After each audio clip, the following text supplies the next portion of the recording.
Hi all. ഈ കാണുന്നതെല്ലാം nearest ആയിട്ടുള്ള ടൂറിസ്റ്റ് സ്പോട്ട്സ് ആണ്. അപ്പം ഇതാണ് നമ്മൾ ഇന്ന് താമസിക്കാൻ പോകുന്ന റിസോർട്ട്. ഇത് എവോക്ക് തോലാവീര എന്നാണ് ഇതിൻ്റെ പേര്. നല്ലൊരു പ്രോപ്പർട്ടിയാണ്, ഭയങ്കര ബ്യൂട്ടിഫുള്ളാണ്. എസ്തെറ്റിക്കലി ചെയ്തേക്കുന്നതെന്നൊക്കെ വേണമെങ്കിലും പറയാം. അതുപോലെ ഭയങ്കര ഗംഭീരമാണ്.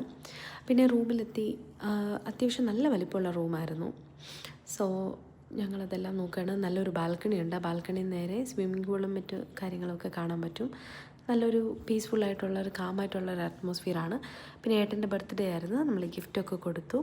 ആഫ്റ്റർ ദാറ്റ് നമ്മൾ പോയത് ഹാരപ്പൻ സിവിലൈസേഷൻ നടന്നെന്ന് പറയപ്പെടുന്ന ഒരു സ്ഥലത്തിലേക്കാണ്.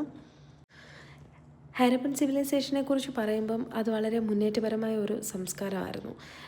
ഏകദേശം ഇന്ത്യയും പാകിസ്ഥാനും ഉൾപ്പെടുന്ന പ്രദേശങ്ങളിലായിരുന്നു ഇവരുടെ നഗരങ്ങളെല്ലാം. ആക്ച്വലി തിരിഞ്ഞു നോക്കുമ്പോൾ തീർത്തും അവിശ്വസനീയമായ ഒന്നാണ്.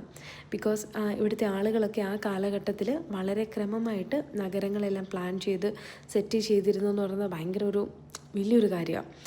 ഏറ്റവും വലിയ പ്രത്യേകത എന്ന് പറഞ്ഞാൽ വീടുകൾക്കും ഡ്രെയിനേജ് സംവിധാനത്തിനുമൊക്കെ വ്യക്തമായിട്ടുള്ള ക്രമീകരണം ഉണ്ടായിരുന്നു. അത് നമ്മൾ ഇവിടെ ചെല്ലുമ്പോഴത്തേക്ക് നമുക്കത് കാണാൻ പറ്റും. കൂടാതെ പല സ്ഥലങ്ങളിലും ജലസംഭരണികളുണ്ടായിരുന്നു. മീൻസ് വെള്ളം ശേഖരിച്ചു വെക്കാനുള്ള സ്ഥലം.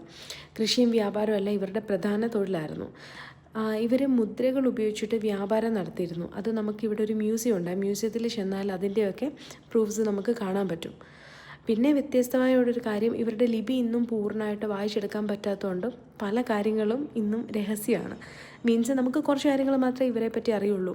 അതും ആ ഒരു കാലഘട്ടത്തിൽ എത്രമാത്രം വലുതായിരുന്നു എന്നുള്ളത്.